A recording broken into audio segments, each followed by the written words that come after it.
From American tourists, land of majestic mountains and sparkling lakes, a nation built on kindness. But beneath this tranquil surface, a storm is brewing. A storm ignited by the fiery rhetoric and protectionist policies of one man, Donald Trump. The relationship between Canada and the United States has always been complex. Like siblings, they share a long border, an intertwined history, and a healthy dose of rivalry. But what happens when sibling rivalry escalates into economic warfare? When the bully across the border threatens the very fabric of Canadian identity? The answer, it turns out, is a resounding "oh hell no." Donald Trump, never one to shy away from a trade war, set his sights on Canada with a vengeance. Citing dubious claims of unfair trade practices and a desire to make America great again, Trump slapped hefty tariffs on Canadian steel and aluminum. These tariffs, he argued, were necessary to protect American jobs and industries. But Trump's actions were about more than just economics. They were about power, about dominance, about reminding the world who was boss. In a series of inflammatory tweets and public statements, Trump belittled Canada, mocked Prime Minister Trudeau, and even floated the preposterous idea of annexing Canada as the 51st state. Canadians were stunned. This wasn't just business, it was personal. The Canadian response was swift and unequivocal. The nation, known for its politeness and diplomacy, found itself in a rare moment of collective outrage. The government and its citizens were united in their stance. Prime Minister Justin Trudeau, known for his calm demeanor and diplomatic skills, didn't mince words. He stood firm, addressing the nation with a tone of resolute determination. He condemned Trump's tariffs as unacceptable and insulting. Trudeau's words echoed the sentiments of millions of Canadians who felt their sovereignty was under attack. He vowed to defend Canadian interests and sovereignty with unwavering resolve. His message was clear: Canada would not back down. We will not be pushed around. The sentiment was shared by many, as protests erupted across the country. These tariffs are unacceptable and insulting.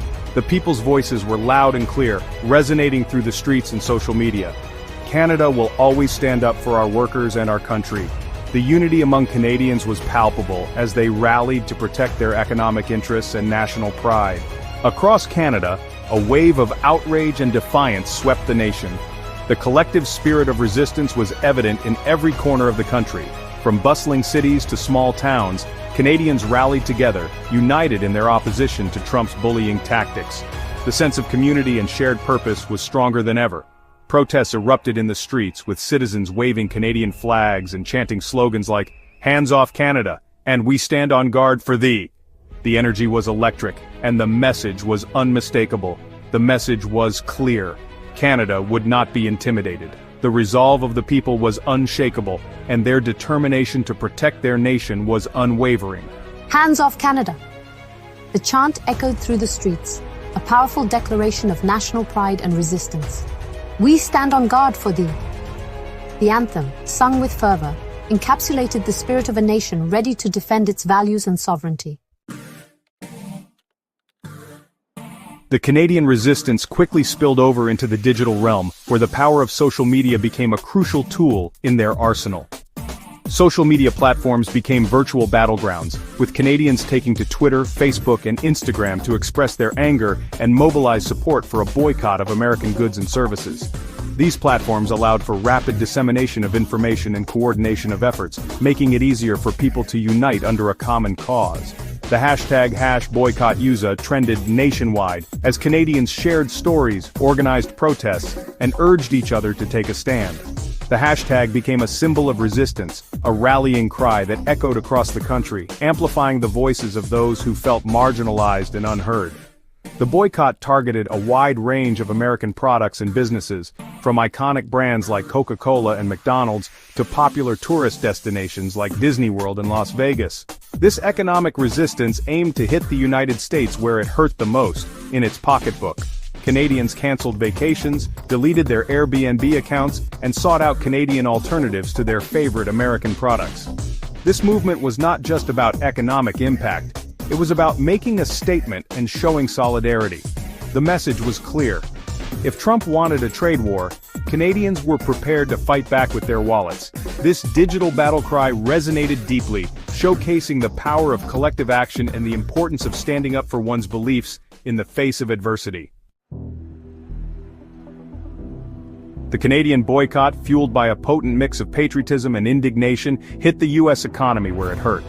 Tourist destinations popular with Canadians, particularly those in border states, saw a dramatic drop in visitors. Hotels sat empty. Restaurants struggled to fill tables. Shops experienced a steep decline in sales. The numbers told a stark story. The U.S. travel industry, heavily reliant on Canadian tourism dollars, lost billions of dollars in revenue. Thousands of jobs were lost, as businesses were forced to lay off workers or shut down entirely. Small businesses, already operating on thin margins, were hit particularly hard. The economic pain was real, and it was spreading. The impact of the boycott was felt far beyond the balance sheets of corporations. It resonated deeply within communities, affecting the daily lives of countless individuals. The boycott was not just a financial statement, it was a powerful expression of collective sentiment and national pride. It touched the lives of everyday people, both in Canada and the United States. Families, friends, and neighbors found themselves discussing the implications of the boycott, sharing their thoughts and feelings about the unfolding political landscape. Sarah, a young teacher from Toronto, had been planning a trip to Disneyland with her niece for months. She had meticulously saved up for this special occasion, dreaming of the joy and wonder that awaited them in the magical kingdom.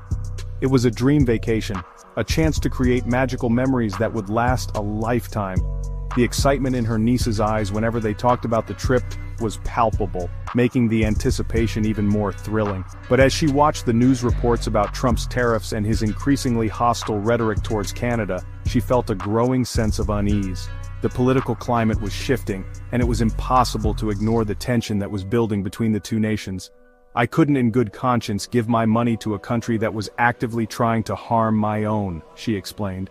The decision weighed heavily on her heart, but she knew that standing up for her principles was more important than any vacation. It broke my heart to cancel the trip, but I knew it was the right thing to do. The disappointment was immense, but Sarah found solace in knowing that she was contributing to a larger cause, one that transcended personal desires. John, a retired firefighter from Vancouver, had been crossing the border to shop at a particular grocery store in Bellingham, Washington for years.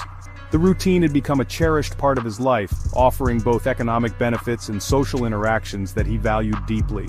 He enjoyed the lower prices and the friendly banter with the staff. The familiar faces and warm greetings made each trip more than just a shopping excursion. It was a community experience that he looked forward to. But when the boycott began, John joined his fellow Canadians in taking a stand.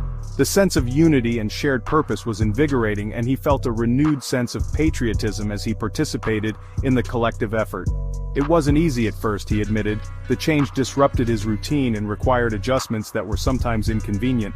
Yet, the challenges were minor compared to the importance of the cause. I had to drive a bit farther and pay a bit more for my groceries. The extra effort was a small sacrifice in the grand scheme of things, a testament to his commitment to the boycott. But it was a small price to pay to stand up for what I believe in. John's resolve was unwavering, and he found strength in knowing that his actions, along with those of many others, were making a difference. The boycott was more than an economic measure. It was a statement of values and solidarity. The Maple Curtain falls a chill over the border. The Canadian boycott, while primarily an economic protest, had a profound impact on the social fabric of the US-Canada relationship, altering it significantly. What was once an easy and amicable exchange across the border became strained, marked by a newfound tension and mistrust between the two nations. The friendly banter between border guards and tourists disappeared, replaced by curt greetings and suspicious glances, creating an uneasy atmosphere. The flow of goods and services slowed to a trickle, affecting businesses on both sides. The once vibrant tapestry of cross-border friendships and collaborations began to fray, losing its former vibrancy. A metaphorical maple curtain descended, casting a long shadow over the world's longest undefended border, altering its essence. From poutine to politics, the unwavering Canadian spirit. The Canadian boycott of U.S. tourism was about more than just tariffs or trade imbalances. It was a testament to the enduring spirit of a nation. It was a powerful reminder that even the most polite and peace-loving people will stand up for what they believe in when pushed too far. It was a demonstration of the power of collective action, of the unwavering belief that even small acts of resistance can make a difference. It was a testament to the enduring values of fairness, kindness, and respect that lie at the heart of Canadian identity. A warning to bullies, the power of peaceful protest. The Canadian boycott served as a stark warning to bullies everywhere. Underestimate Canada at your peril. This small nation, often overlooked on the world stage, proved that it would not be bullied, intimidated, or pushed around. It demonstrated that even in the face of aggression and hostility, there is strength in unity, resilience in resolve, and power in peaceful protest. The boycott showcased the power of the people to effect change, to hold leaders accountable, and to defend the values they hold dear. It was a victory not just for Canada, but for anyone who believes in standing up for what is right, no matter the cost. The North remembers a new era in US-Canada relations. The Canadian boycott of US tourism marked a turning point in the relationship between these two neighboring nations. It exposed the fragility of their bond, the simmering tensions that lay beneath the surface of their shared history and intertwined economies. Whether this event will lead to a more equitable and respectful partnership or further estrangement remains to be seen. One thing is certain, Canada will not soon forget this chapter in its history. The North remembers, and it will continue to chart its own course, guided by its own values, on the global stage. Thank you for watching. Until next time, stay intrigued, stay informed, and see you in the next one.